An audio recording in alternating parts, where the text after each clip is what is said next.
Hemos visto anteriormente que un tetraedroide simétrico correspondía a dos directrices que eran dos rectas que se cruzaban en direcciones perpendiculares y en planos paralelos, y tenía una singularidad que ya vimos cómo se podía generar, y que incluso las secciones que se hacían por planos paralelos a las dos direcciones de las propias directrices pues eran elipses. En el caso de un tetraedroide asimétrico, las rectas que se cruzan son rectas que no están en planos, son rectas que están en planos paralelos, pero que no tienen una disposición simétrica una respecto de otra. Es el caso de esta directriz de color azul, que está en el plano anterior, y de esta otra directriz que está en el plano posterior. En cuanto a la forma de generar el tetraedroide, es como la describimos anteriormente, es decir, nosotros vamos a trabajar con un cono generador cuyo vértice se desplaza apoyándose en una de las directrices y cuya base va cortando a la otra directriz, generando a través de las intersecciones los puntos de intersección correspondientes. Así, en este caso, veríamos que la intersección nos daría la base, esta intersección con la directriz de atrás, y que unida con el vértice nos generaría pues la primera generatriz. De forma similar podríamos trabajar con otro cono, y este también nos daría otro punto de corte que unido con el vértice nos generaría otra de las generatrices. Obviamente, para realizar este trazado no es preciso trazar el cono, sino como realmente las intersecciones que se van dando con la otra directriz corresponden a puntos de corte de la circunferencia de la base del cono con la directriz, con que trazásemos las circunferencias de la base del cono ya no sería suficiente. La forma de terminar entonces va a tener que ser mediante las generatrices de forma consecutiva, uniendo los puntos del vértice del cono con las intersecciones de una circunferencia que vamos a ir trasladando de centro con la base. El centro de la base lógicamente tiene que estar en una recta paralela a la directriz, por eso se ha trasladado esta línea a la parte posterior, y ahí se han ubicado los centros creando una pauta de desplazamiento con los vértices del cono. Así, si queremos generarlo, lo vamos a realizar de la siguiente forma.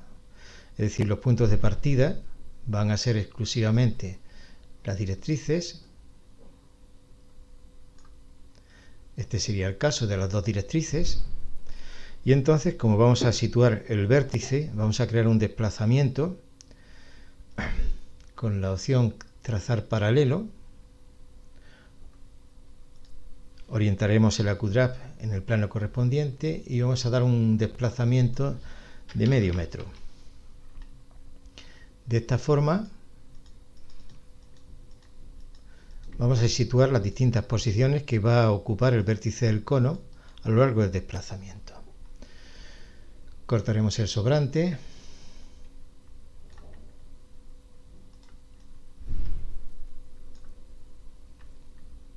Con la opción cortar, no extender.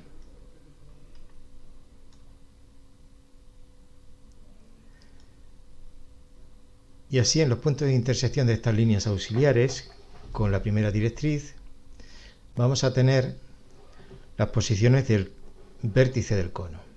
Obviamente, para ubicar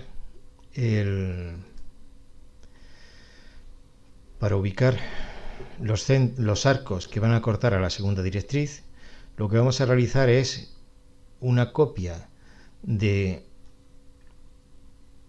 esta directriz,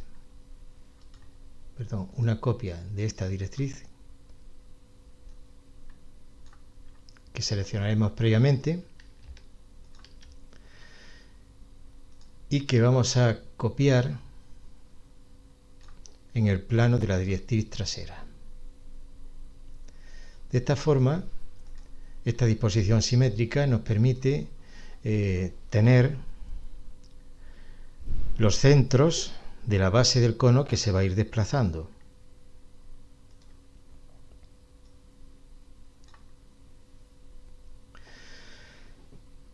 En consecuencia,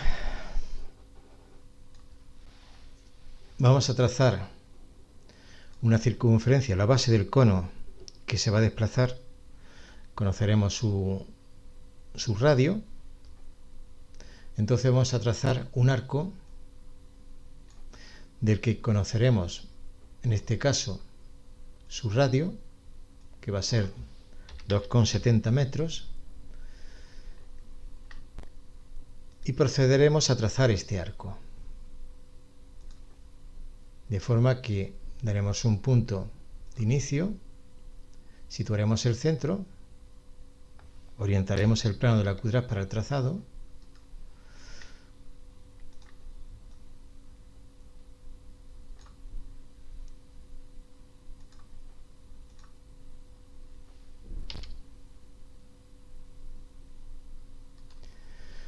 sería conveniente inicialmente trazar una circunferencia de este radio. Vamos a coger la opción de visualización jaula de alambre. Elegiremos una circunferencia con un color y en el nivel de líneas auxiliares.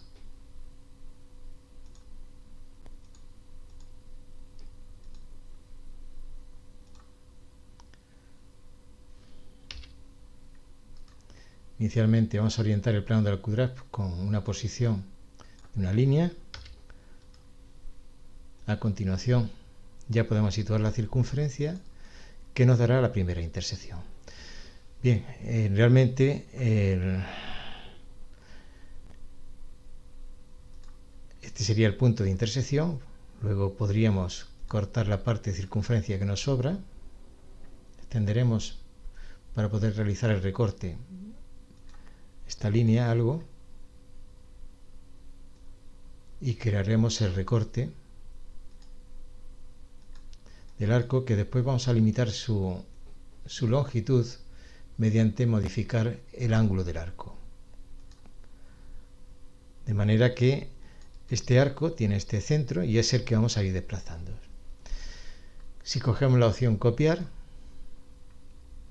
teniendo marcado el snap múltiple que nos permite calcular el centro, nos captura el centro y vamos desplazando el arco correspondiente, obteniendo las intersecciones.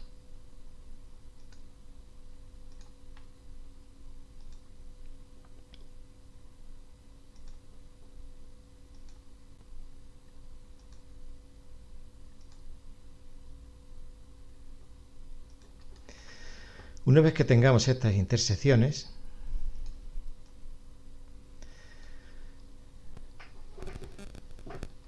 iremos al nivel de generatrices correspondientes e iremos uniendo. En este caso la generatriz vamos a darle otra simbología de línea continua, uniendo la posición del vértice del cono con las correspondientes intersecciones. Siempre el trazado tiene que ir en el mismo sentido, porque posteriormente, si vamos a utilizar determinar una superficie tipo loft, va a ser importante que estas generatrices tengan la misma pauta de trazado.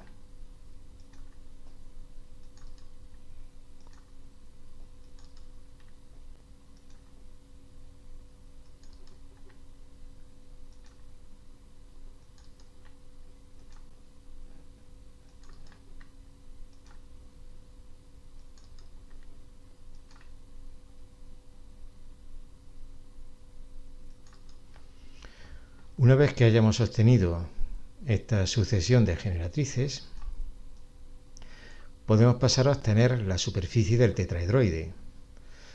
Elegiríamos el nivel de superficie, un color conveniente a esta superficie, un nivel de transparencia para visualizar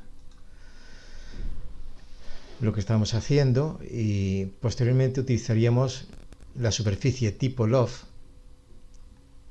para realizar el trazado. Esta superficie tipo loft vamos a mantener los perfiles y entonces pulsaríamos la tecla de control e iríamos seleccionando las sucesivas generatrices que hemos trazado anteriormente.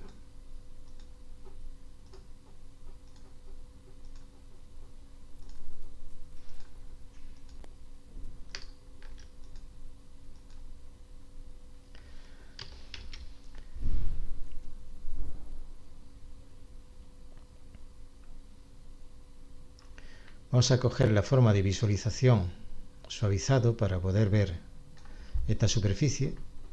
Y esta sería la superficie correspondiente del tetraedroide asimétrico. Este tetraedroide asimétrico es el que hemos puesto como ejemplo. Si observamos esta otra imagen de trazado, si se corta por dos planos paralelos, se nos forma pues una superficie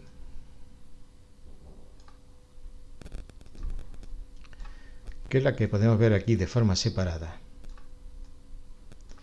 Es decir, esta superficie nos permite, si se empleara una cubierta, por la forma de la superficie, crea ángulos de entrada de luz en todas las direcciones del espacio. Luego, si se trata de tener un tipo de superficie para una cubierta en una zona del mundo en que la latitud condicione la luminosidad a lo largo del día para aprovechar el máximo de luz en este tipo de, ya sea para un centro público como puede ser un museo o como puede ser una nave de uso industrial para trabajo, siempre vamos a reducir el consumo de energía eléctrica precisamente por la entrada de luz que tenga este edificio.